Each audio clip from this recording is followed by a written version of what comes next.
lockdown रे कहा के फायदा मिलू नहीं मिलू प्रकृति के आमर बहुत फायदा मिली गछ खुट के जेन धील बाइल होकर सनाघटा होकर पड़ी थे लेकिन केते साफ सफा अतर गुरा दिशुचे प्रकृति के बहुत किसी फायदा है बहुत वरदान है बहुत शुद्ध है और आपण मैंने गोटे लक्ष्य भी करुवे कि झारसुड़ा रे लोक मान संख्या भी बहुत कमी जाइए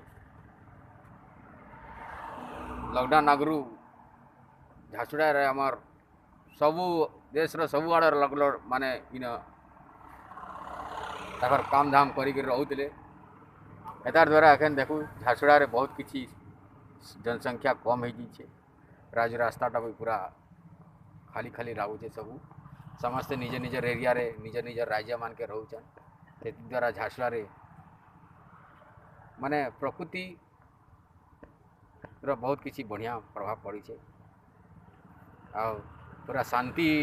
लगुचे आगर ने कि आओ से गहल चल नहीं इटा आमर सकाल बेरार